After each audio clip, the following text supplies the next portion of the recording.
নমস্কার বন্ধুরা, এ দেখুন কুমড়োর ফেলে দেওয়া বা বাদ দেওয়া অংশ, যেটা সবাই ফেলে দেয়, কিন্তু এটা দিয়েও একটা সুন্দর রেসিপি তৈরি হয়।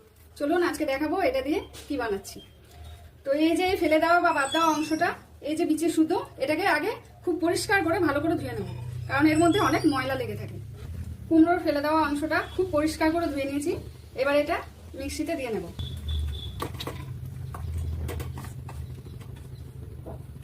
একটু কাঁচা বাদাম দিয়ে দেবো, কয়েক টুকরো রসুন দিয়ে দেবো, আর কটা কাঁচা লঙ্কা দিয়ে দেবো। যে কোনো বাটাতেই একটু ঝাল না হলে ভালো লাগে না, সেই জন্য কাঁচা লঙ্কার পরিমাণটা একটু বেশি দিলাম।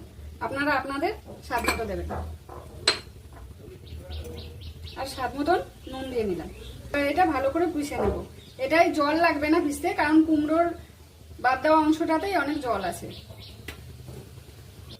দেখুন বাটাটা আমার খুব ভালো করে বাটা হয়ে গেছে, খুব মিহি পেস্ট হয়েছে। কুমড়োর বিচিগুলো ভালো মতো পিষে গেছে। এভাবে খুব স্মুথ ভাবে পিষে নিতে হবে। এবার কড়াইটাও খুব গরম হয়ে গেছে।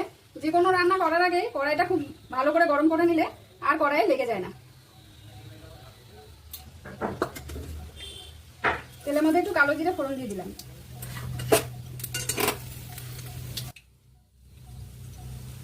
এবার বাটাটা দিয়ে দেব।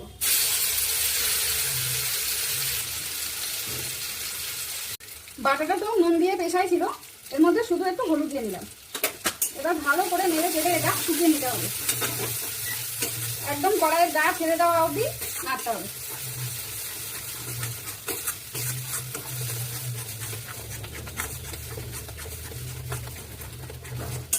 এই যে বাটাটা আমার রেডি হয়ে গেছে, কড়াইয়ের গা ছেড়ে দিয়েছে, মানে এটা হয়ে গেছে।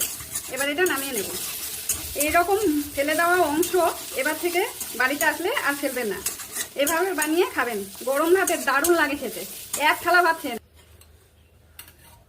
উপর থেকে কাঁচা সর্ষের তেল ছিটিয়ে ঢেকে কিছুক্ষণ রেখে দেবেন। এতে করে গন্ধটা খুব সুন্দর হবে।